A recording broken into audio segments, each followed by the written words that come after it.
Sa Colombia na isang bansa para sa mga ilegal na negosyo at kartel, makikilala natin si Chris na kalalaya lang sa bilangguan pagkatapos ng 15 taon. Ang una niyang ginawa ay pumunta sa lokal na sementeryo at binisita ang puntod na may pangalang Leonor, posibleng isang namatay na pag-ibig. Pagkatapos nito ay sinimulan ni Chris ang kanyang plano para sa paghihiganti. Nang oras na yun ay nanatili siya sa labas ng isang malaking mansyon upang magmasid mula sa mga palumpong hanggang sa makita niya kung sino ang kanyang hinahanap. Ang isang dalaga at ang kanyang mga bodyguard ay nasa isang mamahaling sasakyan. Sinundan siya ni Chris papunta sa isang piling paaralan kung saan pumapasok ang dalaga para sa kanyang klase. Sa pagtatapos ng araw ay umuwi si Elisa kung saan naghihintay ang kanyang ama upang makita kung ano ang kanyang kalagayan. Gayunpaman bilang isang tipikal na kabataan, sanay siya na hindi pinapansin ang kanyang ama at nabubuhay gamit ang kanyang cellphone. Sinabihan siya ng kanyang ama na si Vicente na magkakaroon ng pagtitipon kasama ang mga mahahalagang tao. Gusto niyang naroroon siya at dapat siyang kumilos ng maayos. Si Vicente ay masyadong malupit pagdating sa negosyo ngunit pagdating sa kanyang anak na babae, siya ang kanyang buong buhay at ang kanyang kahinaan. Matapos ang pagkamatay ng kanyang asawa, siya na lang ang natitira sa kanya. Sa ibang eksena ay makikita natin ang isang coffee shop sa gitna ng lungsod na malapit ng magsara. Si Alex na manager ay medyo kinakabahan dahil pumasok ang isang lalaki at nag-order ng cake ngunit lumipas ang mga oras at hindi niya pa rin ito ginagalaw. Hindi ito nagsasalita at nakaupo lang sa likod sa nakakatakot na paraan. Ngayon ay kailangan na niyang hilingin sa lalaki na umalis. Ang lalaki ay lubhang kakaiba dahil nang makalapit siya sa kanya ay hinawakan niya siya sa braso at pilit na pinaupo. Sa pagkakataong yun ay napansin niyang may bakal itong kamay, at sa loob nito ay may isang matulis na kutsilyo na ngayon ay nakatutok sa kanya. Sa tamang oras ay may isang patrol car na huminto sa labas, pumasok ang pulis at nakita ang punyal sa kanyang kamay kaya naman inilabas niya ang kanyang baril at inutusan itong tumayo ng dahan-dahan at ilagay ang kanyang mga kamay sa kanyang likuran. Gayunpaman ang lalaki ay tumayo lamang at umalis. Ang opisyal na alam na hindi niya ito maaaring barilin ng walang dahilan at nag-aalala tungkol sa kaligtasan ni Alex ay nagpasya na hayaan na siya. Magkasama nilang isinara ang tindahan at nag-alok ang opisyal na ihatid siya pauwi ngunit hindi na yun mangyayari. Ang estranghero ay lumabas mula sa likuran na upuan at pinatay ang pulis sa isang galaw. Kinabukasan habang papunta na si Elisa sa klase ay may lalaking nanggulo at kumatok sa bintana ng kotse. Mukha siyang pulubi pero si Chris pala ito na nakabalat kayo. Ninakaw niya ang sasakyan at hinabol si Elisa na nakatakas. Nang naabutan niya ang dalaga ay inilagay niya siya sa compartment at tumakas ng buong bilis. Pagdating sa mansyon ay galit na galit si Vicente sa kanyang mga empleyado dahil sa nangyari. Ang mga ito ay parehong nakatayo sa ibabaw ng plastik para hindi mabahira ng dugo ang carpet.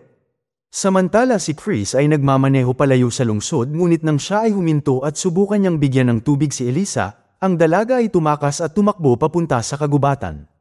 Nang naabutan niya ito ay ipinaliwanag niya na hindi siya masama, kaibigan niya ang kanyang ina at may larawang magpapatunay nito.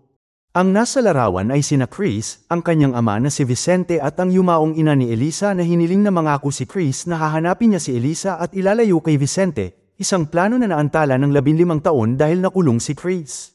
Para patunayan na hindi niya siya sasaktan, ibinigay ni Chris ang kanyang baril upang sumama siya sa kanya at ipapaliwanag niya sa susunod ang ibang detalye. Sa sasakyan, pinipilit ng dalaga na ibalik siya sa kanyang ama pero mas gugustuhin pa ni Chris na mamatay sa bala mula sa kanya kaysa mahuli ni Vicente at ng kanyang mga tauhan. Walang tigil si Elisa sa pagsigaw at pagpalo sa upuan, dahilan para mawala ng pasensya si Chris at mabunyag na siya talaga ang kanyang ama. Samantala si Nick na kanang kamay ni Vicente ay tinawagan ang Raven, ang lalaking may bakal na kamay upang sabihin sa kanya na mayroon siyang impormasyon para sa kanya.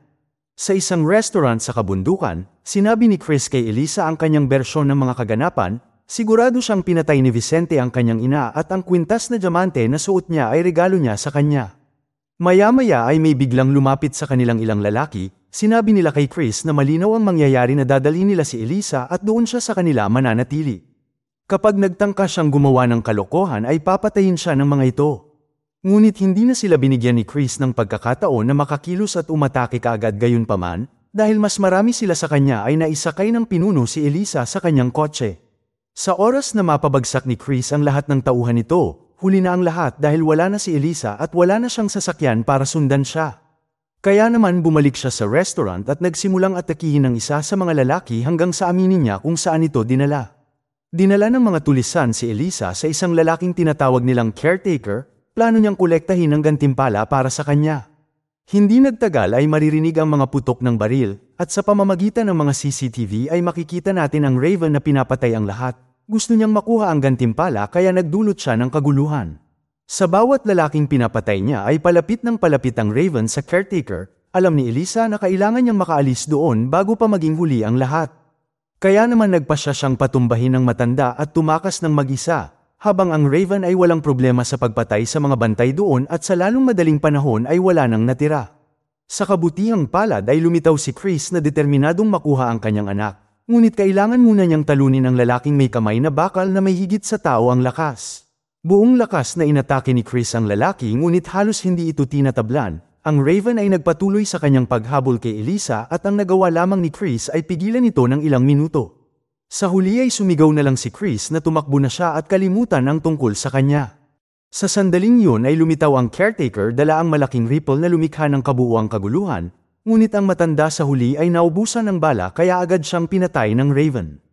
Habang si Chris na hinahanap ang kanyang anak ay muling nakatagpo ang Raven, isusunod na sana siya ngunit nang papatayin na siya ay biglang dumating si Elisa. Nagawa ng dalaga na makakuha ng kotse at binangga ng malakas ang Raven upang iligtas ang kanyang ama. Ang mag-ama ay tumakbo patungo sa bayan. Samantala, nilinis ng Raven ang kanyang mga sugat at tumungo sa direksyon kung saan tumakbo ang mag-ama. Hindi kalayuan doon ay sinabi ni Chris kay Elisa ang tungkol sa huling pagkakataon na nakita niya ang kanyang ina. Dinalaw siya nito sa kulungan at ipinagtapat na kinokontrol ni Vicente ang kanyang buong buhay at hindi na niya ito matiis. Binalak niyang tumakas at isama si Elisa ngunit hindi siya nagtagumpay, at 3 linggo pagkatapos ng pagbisitang iyon ay nalaman ni Chris na siya ay namatay. Sa kasino ng caretaker ay nasaksihan ni Vicente ang kaguluhan na ginawa ng Raven na ikinabahala niya. Hindi siya ang tumawag dito kaya ngayon ay nahayag na si Nick ay kumikilos nang hindi niya alam. Sa kabilang banda ay napapagod na si Elisa sa pakikinig. Ang buhay nila ni Vicente ay perpekto kaya hindi siya sigurado kung nagsasabi sa kanya ng totoo si Chris. Kaya naman sa sandaling magambala siya, ninakaw niya ang sasakyan at iniwan siya. Sa sandaling yun ay lumitaw ang Raven at sinimulan niya siyang sundan hanggang sa maabutan siya nito habang sinusubukan niyang gumamit ng pampublikong telepono. Sinubukan ng dalaga na humingi ng tulong sa mga bahay, ngunit sa mga lugar na yun ay walang tumutulong sa sinuman at lahat ay tumatangging buksan ang pinto para sa kanya. Maya-maya ay nakita na ni Chris ang kotse ng Raven ngunit wala ito doon at kasama na nito si Elisa, na nagbibitaw sa kanya ng parehong baliw na pananalita tulad ng ginawa niya kay Alex noong gabing yun. Sinubukan pa niyang bigyan siya ng mansanas at kailangang magpasya ni Elisa kung ano ang kanyang dapat na gawin. Pinili niyang kunin ang mansanas ngunit dinuraan niya ito sa kanyang mukha at tumakbo palayo. Dumating din si Chris sa lokasyon para iligtas siya kaya nagkaroon ng shootout. Sa oras na siya ay makabawi at makapagkarga ng bala, ang shotgun ng Raven ay nakatutok na sa ulo ni Elisa at walang magagawa si Chris kundi ibaba ang kanyang baril. Pareho silang nahuli ng Raven at planong patayin si Chris sa gitna ng kalye, ngunit nais muna niya siyang pahirapan para lamang sa personal na libangan. Sa bawat pag-atake ay maririnig ang pagkabali ng mga buto ni Chris hanggang sa sumigaw si Elisa na huminto na kaya pinatulog siya ng Raven. Kinaumagahan ay nagising si Chris na nakabitin sa isang puno. Ang isang gulong ang tanging bagay na naghihiwalay sa kanya sa buhay at kamatayan. Ilang oras na siyang nakabitin hanggang sa mahanap siya ni Vicente, sinipa ni Vicente ang gulong at nagsimula siyang malagutan ng hininga ngunit pagkatapos ay pinutol nito ang lubid. Si Nick ay sabik na patayin siya, ngunit si Elisa ay nasa Raven pa kaya sa sandaling iyon ay kailangan pa nila siya. Isa pa ay alam ni Vicente na may hindi tama, sa kotse ay ipinagtapat ni Vicente kay Chris na wala siyang kinalaman sa pagkamatay ng ina ni Elisa at pareho lang silang nagmahal sa isang babae wala nang iba pa. Inamin niya na siya ay nagtraidor sa kanya at ipinadala siya sa bilangguan at ang kanyang asawa ay kinitil ang sariling buhay at wala siyang kinalaman dito, ngunit ngayon ay nasa panganib si Elisa dahil sa kanya. Sa sandaling yun ay tinawagan ng Raven si Vicente upang makipagkita sa isang lokasyon at ibinunyag na ibinigay sa kanya ni Nick ang impormasyon na kinidnap si Elisa. Hindi niya kailanman hangad ang pera, gusto lang niyang patayin si Vicente. Sa sandaling ibaba niya ang telepono, kinuha ni Vicente ang kanyang baril at binaril si Nick sa batok na ikinamatay niya bago pa niya makumpleto ang kanyang plano na agawin ang kanyang posisyon. Sinabi ni Vicente kay Chris na ang Raven ay isang banta. Dati silang magkasosyo ngunit ang pagkauhaw nito sa dugo ay walang katapusan. Noong nakaraan ay nagpadala si Vicente ng 15 lalaki para patayin siya at nabigo silang lahat. Ang tanging nahanap nila ay ang kanyang kamay na pinutol niya upang mapalaya ang sarili. Ngayon ay para siyang demonyo na naglalakad at hawak ang kanyang anak. Maya-maya ay dumating si Vicente sa lugar ng pagpupulong at pinalaya si Chris. Tungkol na ito kay Elisa kaya kapag ligtas na siya ay aayusin nila ang kanilang mga natitirang problema. Walang armas na naglalakad si Chris sa lugar tulad ng mga tauhan ni Vicente na isa-isang pinatay ng Raven, samantala dumating si Vicente sa lugar ng pagpupulong kung saan nakita niya si Elisa na nakatali sa isang conveyor belt, balak niya itong patayin sa kahindik-hindik na paraan habang nasasaksihan nito ni Vicente. Maililigtas niya siya ngunit kailangan niyang putulin ang kamay niya at ito ang kanyang paghihiganti. Tumakbo si Vicente papunta sa dulo sa desperado na pagtatangka na mapahinto ang makina habang si Chris ay hinahabol ng Raven.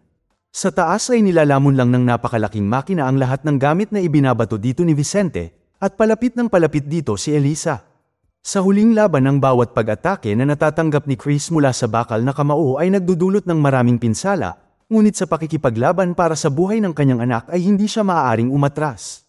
Sa panahon ng laban, inamin ng Raven na plinano ni Nick ang pagkamatay ng ina ni Elisa at nasiyahan siya sa bawat segundo na ito. Pagbalik sa makina ay nauubos na ang oras at pinag-iisipan na ni Vicente na gawin ang gusto ng Raven, ang putulin ng kamay ni Elisa.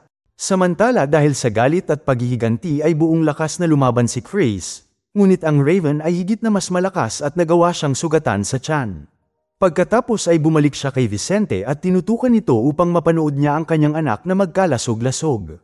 Kahit malubhang nasugatan ay sinigawan ni Chris si Elisa na gamitin ang mga diamante, kaya ibinato ng dalaga ang kwintas sa kadena. Ang katigasan nito ay nagdulot ng pagkasira sa makina kaya naputol ang kadena. Magkasamang sinunggaban ni Vicente at Chris ang Raven at inilaglag ito, ngunit hinawakan niya si Vicente at nahulog siya kasama niya. Ang pelikula ay nagtatapos sa mag-ama na magkayakap pagkatapos mapalapit sa kamatayan. Di nagtagal ay isinama siya ni Chris upang makita ang tunay na libingan ng kanyang ina at doon ay sinabi nila sa kanya na tinupad niya ang kanyang pangako. Salamat sa panunood. Para lagi kayong updated sa susunod na kwento, mag-subscribe at siguraduhin na naka-on ang notification bell. Ingat!